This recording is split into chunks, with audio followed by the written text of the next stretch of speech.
कहा जाता है कि किसी मुल्क में एक नेक सीरत बादशाह की हुकूमत थी। वो शाही खजाने से एक पैसा भी अपनी जरूरियात के लिए नहीं लेता था।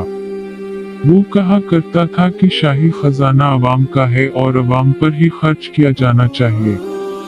बादशाह खुद किताबत किया करता और उसकी आमदनी से अपना गुजारा करता। उसकी मलिका भी नेक थी। वो घर का सारा काम खुद करती थी, सफाई करती, खाना पकाती, कपड़े सीती, गर्ज घर के सारे कामकाज अपने हाथों से किया करती। एक रोज हवा को छीन के मलिका का हाथ रोटी पकाते हुए जल गया। जब बादशाह घर आया तो मलिका ने कहा, मुझे एक खादिमा रखने की इजाजत दें ताकि वो घर के कामकाज में मेरी मदद करे।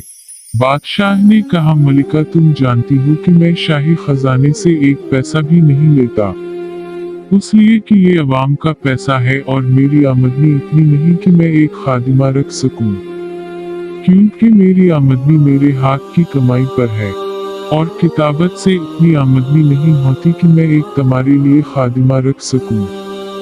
मजीद बादशाह कहने लगा कि अगरचा मैं बादशाह हूँ मगर हकीकत में एक आम गरीब आदमी हूँ। शाही खजाने पर सिर्फ अवाम का हक है, जो सिर्फ अवाम की फिला के लिए ही खर्च होना चाहिए। अगर आज मैंने उस खजाने से आज कुछ ले लिया तो कल खुदा ताली को क्या जवाब दूंगा। मलिका तुम हलाल की कमाई पर सब्र व शुक्र करो, बरोज क़यामत खुदा तुम्हें उसका बहुत अजर देगा। बादशाह की मलिका भी चूंकि समझदार और नेक खातून थी, इसलिए फिर सुल्तान से उस सिलसिले में कुछ न कहा और घर के कामकाज खुद करती रहती। इसलिए कहा जाता है कि खुदा से दोस्ती रखना हो तो अपने हाथ से कमाओ और हलाल रिज़्क से अपने और खानदान की किफालत करो। अल्लाह हमारे हुक्मरानों को भी ऐसी समझ अता फरमाए।